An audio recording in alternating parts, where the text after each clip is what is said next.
Go down there, and I'm sitting out there with my interpreter, and sure enough, a guy, red hoodie, just starts walking, and I'm like, man, you can just feel negative energy, you can feel bad people. Walks by, and I was like, red hoodie, 8 o'clock, and I felt him coming up from my corner, so I'm like, all right, this is going to go one or two ways.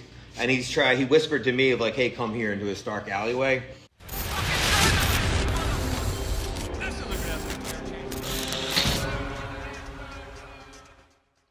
What is your name? What do you do? And who are you? Name is Glenn Devitt. I am the CEO and founder of the Sentinel Foundation. Foundation, what we do is child rescue operations. So we a find fix asset for law enforcement around the world. We assist them by taking counterterrorism techniques into the child crime fight. Now, we've talked a little bit off record, off the camera. Some of the stories you talk about, some of the missions and operations are absolutely crazy. Can you tell me what's one of the missions that sticks out in your mind the most? What's the first thing that comes to your mind with what you did at your job that best represents what you do? Yeah, I think it would probably be the Bangladesh operation that we did. And there's on YouTube a BBC World News special that we did where DARPA was working with BBC on the dark web analysis of child crimes and other human trafficking cases, and they had a lot of detailed information about an individual basically creating his own rat line to bring his own kid back to have sex.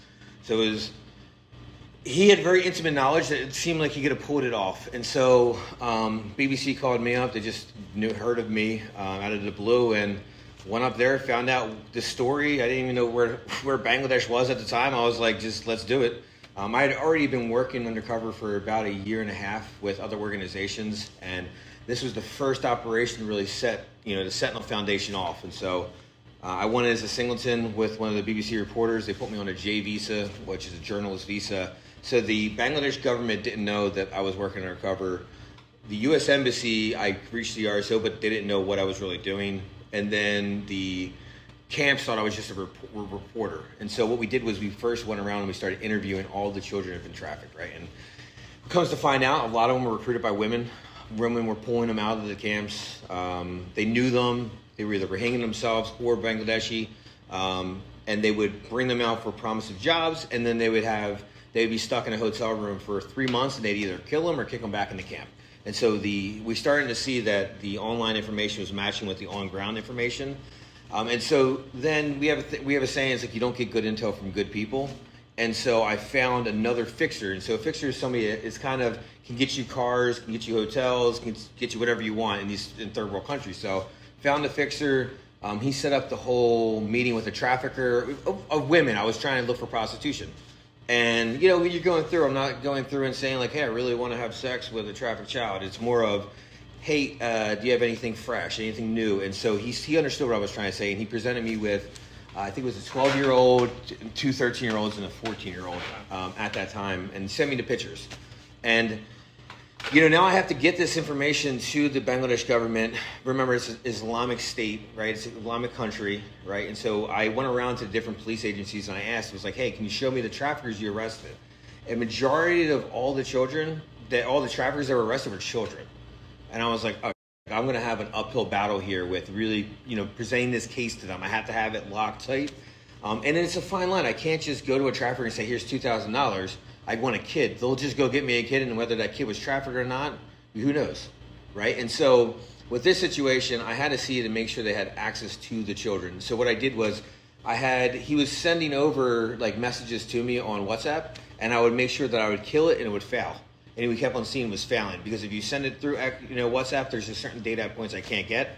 And so then I had him do an Android file transfer. And by doing that transfer, I was able to get information that could digitally, forensically prove that these children were trafficked by this individual based on this phone for it. And so I got that, made the whole thing happen, and that's where we got the information exchanged. I went to the law enforcement. They agreed to do it, the operation. But it took them some time. It took like 10 days or something like that. And the special, it says I'm like doing it in 2 days. It wasn't the case. Like we had to wait I was in Cox's Bazar, had to wait for it.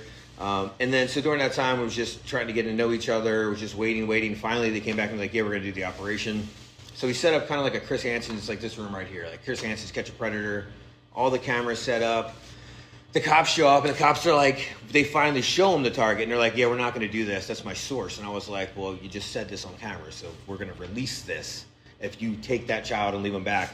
And so he's like, fine, we'll do it. I get a call from Trafficker like 5 minutes later, like, hey, I'll be there, but I'm meeting out front. And now at this point, you don't know if you're being set up, because now you have the money on you. You're going down to the ground. I had like 5 minutes to say, like, Bangladesh police, you stay there. And I had a camera crew on the 27th floor zooming down on it. I'm mic'd up, camered up, all the button cams, and go down there. And I'm sitting out there with my interpreter, and sure enough, a guy, red hoodie, just starts walking. And I'm like, man, you can just feel negative energy. You can feel bad people. Walks by, and I was like, red hoodie, 8 o'clock, and I felt him coming up from my corner. So I'm like, all right, this is going to go one or two ways. And he whispered to me of like, hey, come here, into a dark alleyway. Didn't do it. They actually sent the girls. We then grabbed the girls from it. The cops take down the guy. We get the girl out.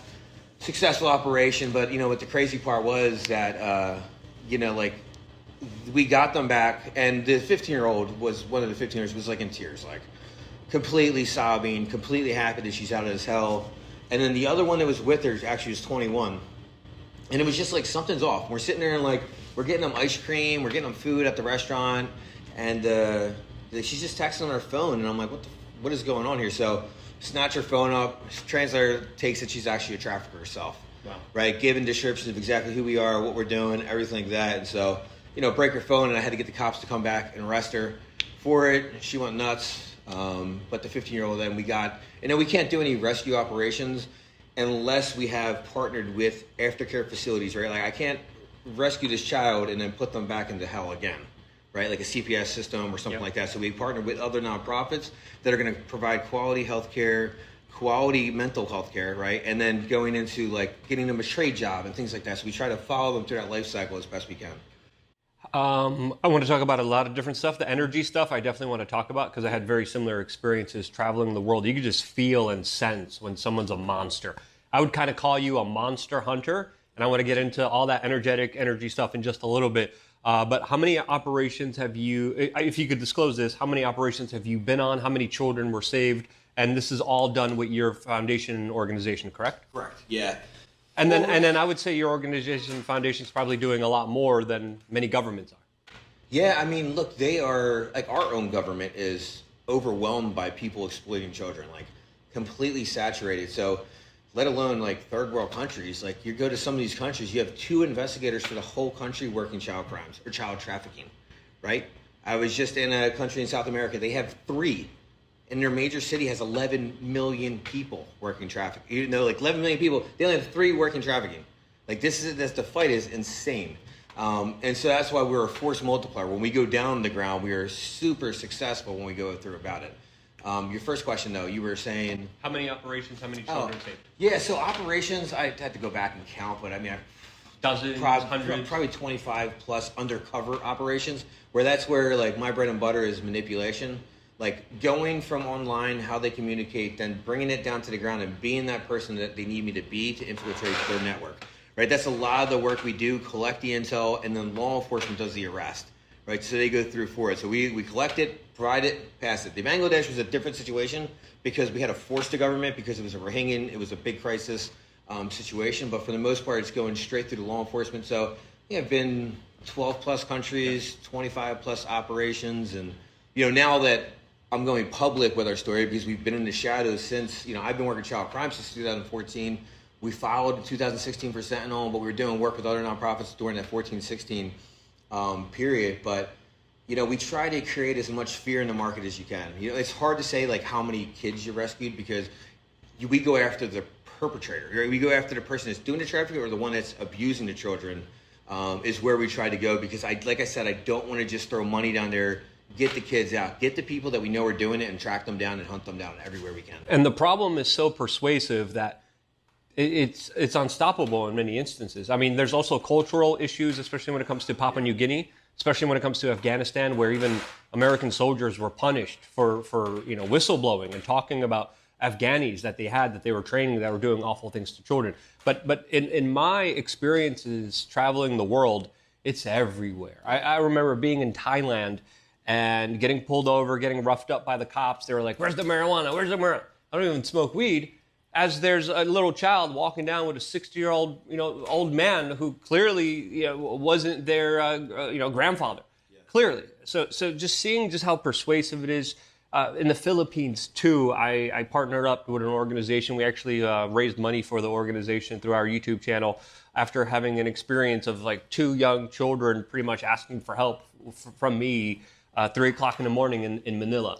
So I dedicated a lot of weeks of my time just volunteering for that organization myself, because it's everywhere. And correct me if I'm wrong, it does seem that it's so persuasive that it's almost very difficult, if not almost impossible, to kind of stop in some instances. Yeah, I do a lot of work, and I have in Thailand, and they are some of the nicest people ever, and they are just under attack, right? Like, I mean, there's a ton of NGOs trying to do work there, but Westerners, man, like U.S., Europe, they're the number 1 consumer of child pornography. If you're consuming child pornography, it's child sexual abuse material, they changed the name, CSAM. If you're consuming that, then you are going to eventually try to fulfill your fantasies for it. And they go to Thailand because they're overwhelmed, man. Like, yeah. I worked hand in hand with the Thai police, and they are some of the best people. But they're just like, who do you go after? How do you go after? And it's just, man, law enforcement, I say this all the time, they have to do this every day. Like, for us, it's like a deployment. We go, we do it. It's like they get no break, man. How do you, like, if you're working child rescue, how do you, like, take care of your own kids? How do you go about that? And so, yeah, across the board, they're just overrun with it's evil, man. It's pure evil. Anyone that's taking advantage of a child, like, is pure evil. I believe there's a bigger spiritual, energetic kind of exchange here, robbing the innocence, especially of some of the most innocent, smallest creatures in our society. I do believe that there are people who do it for demonic reasons. There's also another kind of train of thinking that it's people who are abused, who have a hard time dealing with the trauma, who abuse other people. How do you diagnose this problem? How do you try to even quantify it and understand it? Because it's out of the realm of a lot of people's understanding.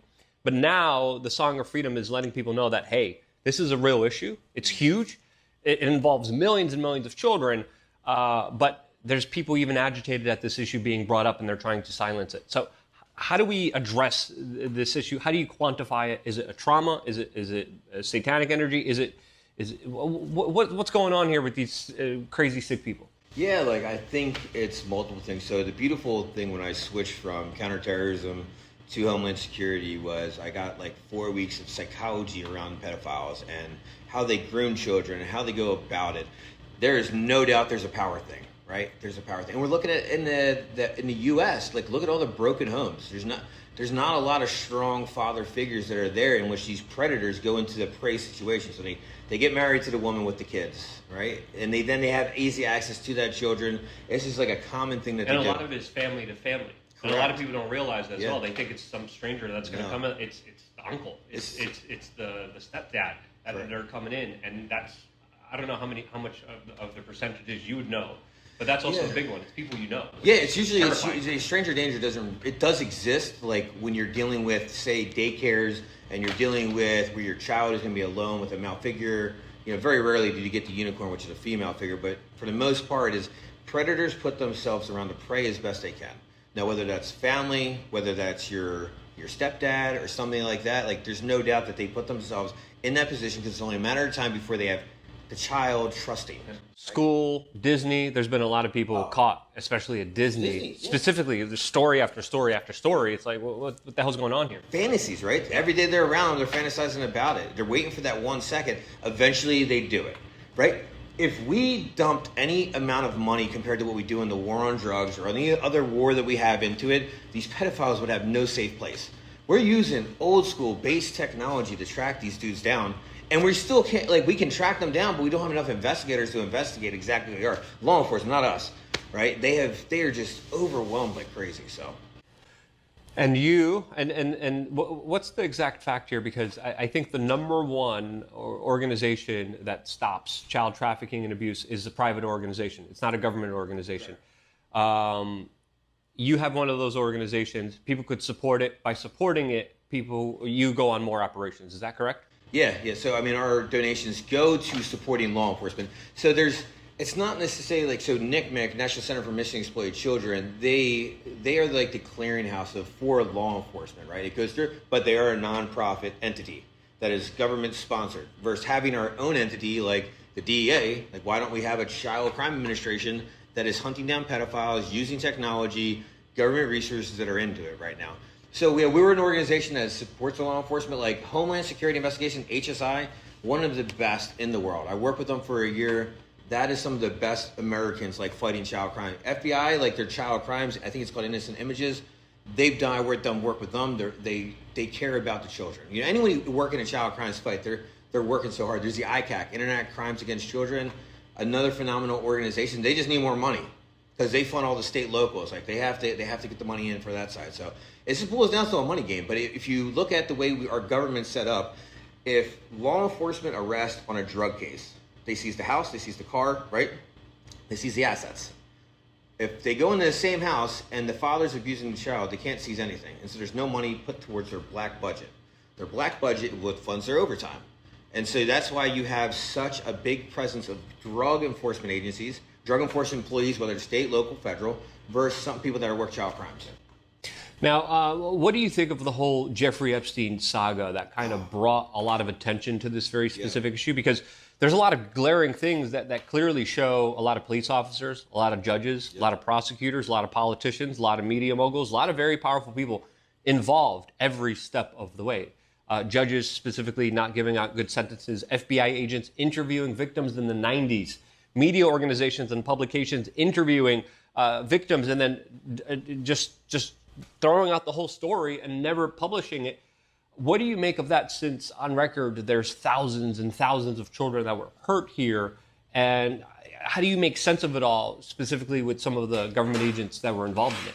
Yeah, it's very demoralizing, right? Like, the hard drives in the case, you know, like that one, there aren't, you see pictures of them and then they're not filed in evidence. Like, and then they go missing. They go missing. Like, you know what I mean? Like, that right there, him killing himself, get the out of here. Sorry, but like, there's no way that, like, in that jail that it isn't even possible for that to even happen.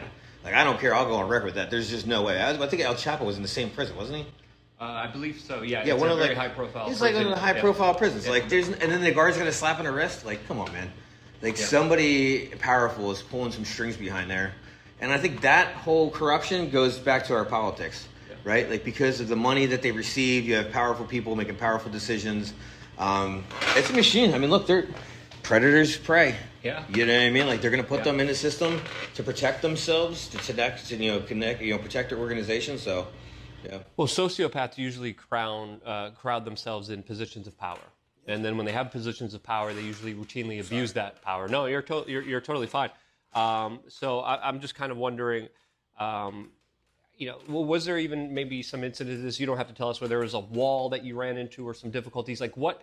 Because I know you're already doing this from a private organization because of all the things kind of standing in the way from the government to do this properly. Is there anything else standing in the way of getting real justice out there that is preventing you from getting a lot of these bad guys? No, there's no law preventing us. It's a funding game, right? That's what it boils down to, is pure funding, getting the right amount of money in. The more money you have in, the more good you can do. It's what it boils down to. And so, if people were injecting money like that, you could really grow, scale. And I mean, that's what we're doing right now. We're scaling massively in the U.S. We just had 4 basically CEOs of nonprofits come underneath us now to consolidate our resources, our money, our network to really hunt these individuals down. So, but so the government is doing their best. Maybe not. I wouldn't say doing their best. Got it. You know what I mean? Like, politicians are not. This should be a priority for every politician, especially a politician that have kids. Like, why are we having like so low minimum for federal sentences, but you have people that get marijuana charges that are twice as long? You have life sentence for weed charges, and you have pedophiles that only do 5 to 10 years. And nonviolent crimes as well that are prosecuted and punished to the fullest extent of the law, especially if you believe in a certain political idea. But that was my question. I was going to set up, some people say the government is doing their best. Other people are saying they're doing their worst. Where's that line where you kind of draw it, and how do we fix it? So the agents doing the work are doing the best with what they have. The administrations are doing a terrible job because they are not prioritizing it, right? That is where the flaw is. The politicians are failing. Like, how could you possibly? I mean, I think in Florida they're looking at like the death sentence or life sentence for individuals that rape a child. Like, why isn't that a federal across the board? If you rape an infant, the videos I had to watch at Homeland Security would haunt you, right? Like, and so if They ruin a child for the rest of their lives. If they've proven by science that like they scanned the baby's brain after it was raped, and is completely mangled compared to the child. Now that child is going to grow up with this trauma that they didn't know they had, right? And it's going to be a potentially hazard to society. So why does that guy get to walk free? Yep. Why isn't his life over? Her life over? Whoever's doing it, why is their life not over? Also, women doing this specifically in the trafficking business as well. There's also a lot of CPS individuals who work for that government agency that also abuse their position of powers as well, with horror story after horror story. The probability of a child being abused goes up significantly whenever they go into the government system. So I would say there needs to be a lot of overhaul, a lot of changes, and I commend you for trying to stop it at its source and being very effective at it. Because I know everyone's talking about the sound of freedom right now. I kind of want to get your take on it as well, but also the pushback against it, which is just insane. How are you angry that movie got out there? How are you angry that this is now a conversation? This should be a conversation, especially with how big the problem is internationally and how many really evil, vile people have gotten away with such horrible actions. Yeah, I mean, so if you look at the Sound of Freedom, I am part of the original group with OUR. You know, I had a year-long contract with them at like a for-profit side, which then I did nonprofit work for them. And so I had brought a cyber flavor into on-the-ground operations, and eventually I started running some operations with my boy, Paul. Paul is the second main character, the Mexican billionaire money management. In real life, like me and him have worked undercover in like 5-6 different countries together.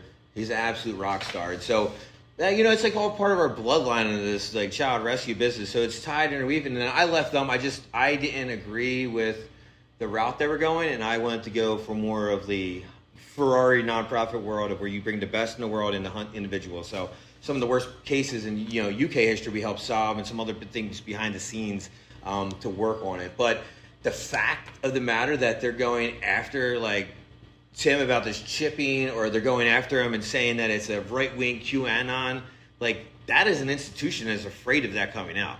Yeah. You know what I mean? The chipping stuff was a psyop in itself. Yeah, I didn't know if it was real or not. Yeah, I thought it was real because you told me about it. I'm like, hey, this is real. And I'm like, wait, hold on. Let me fact check this and look into this. And I'm like, holy crap. I know. I went back after I saw it. I was like, man, hold on. And I saw him on Victor Marks, and I was like, damn, they are good because they can't even get us. It's just that clickbait. You put something out, people fall for it. Because I was like, I hope he wasn't that dumb to say that. Like, because you just, I think it's like... And I saw a bunch of people tweeting about it, and that's how disinformation is kind of started. That's how obfuscation is also started in larger psyops, is because even if I believed it, right, I'm like, okay, I'm not going to support him because he's doing this, just because I saw something that was clearly fake news, that clearly never happened, but they make you believe that it really did by having people spam all the comments and make posts about it and images about it, but it never happened. This is specifically about Tim Ballard calling for microchipping of children, which of course was fake news out there. I thought it was for real, and then looked into it and I was like, wow, there's really a lot of disinformation.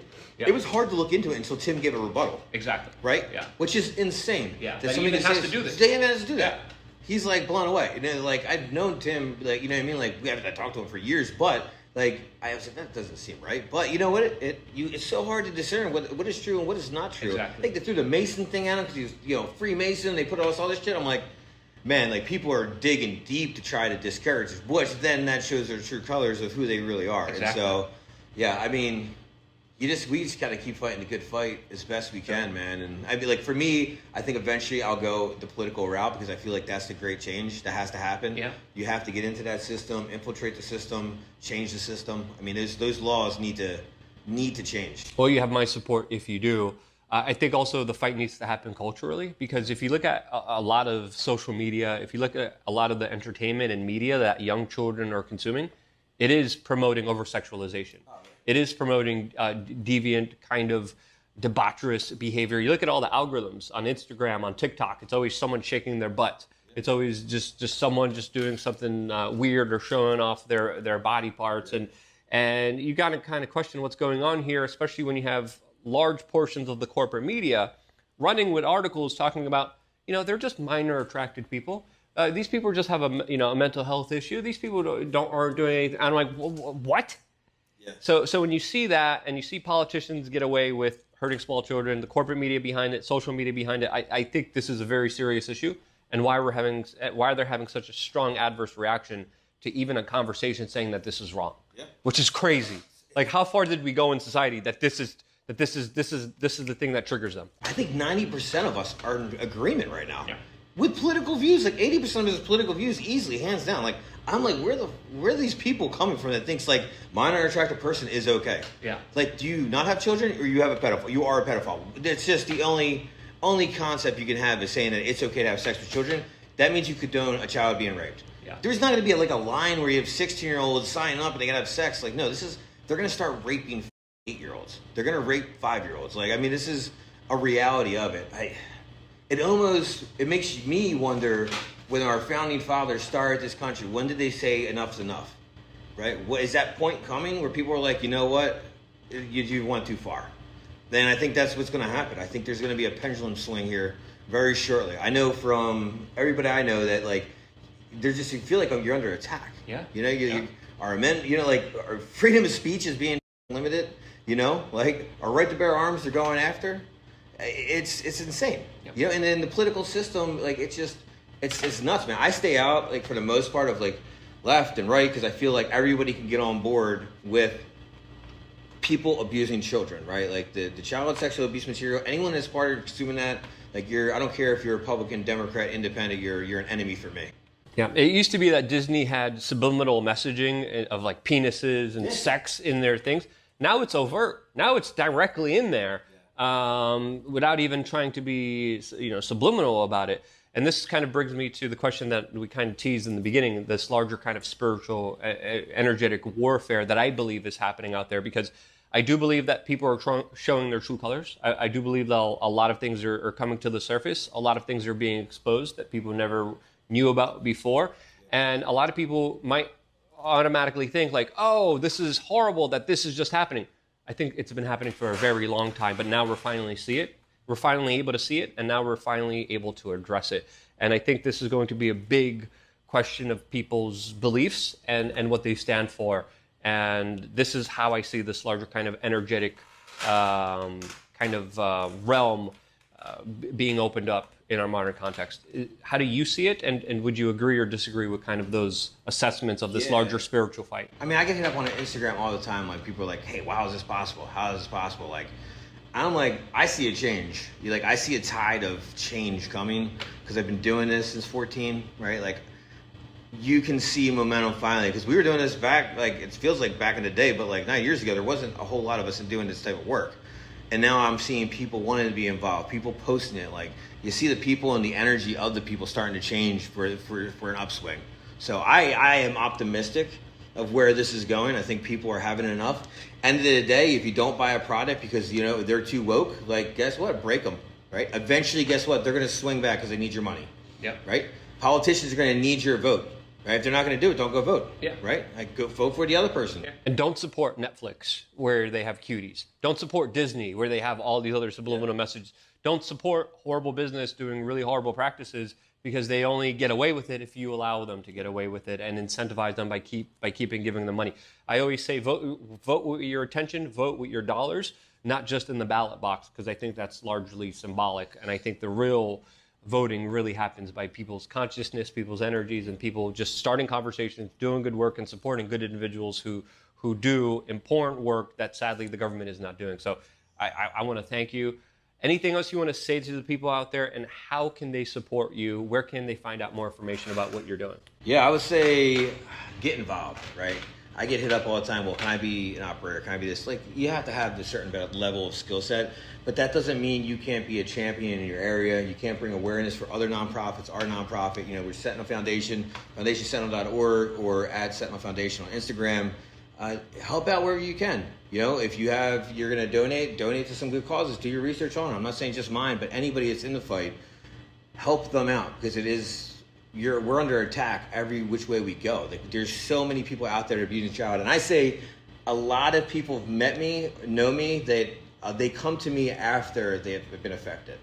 right? And then every one of them that's come to me after they've been affected, they wish they would have done something sooner for it. And so get involved. It's the people that are going to change this. You know, the policy is not going to change unless we change it as together. Well, I can't thank you enough for all the work that you're doing. Definitely go support the organization. The information about it will be down in the description below, and I can't ask you guys to get involved more than ever, because this is an important fight. It's happening on many different fronts, and I'm here to support you on the front that you're doing it, and I thank you for all the work that you did and the work that you are continuing to do. So thank you so much, brother. Thanks, boss. Appreciate it, man.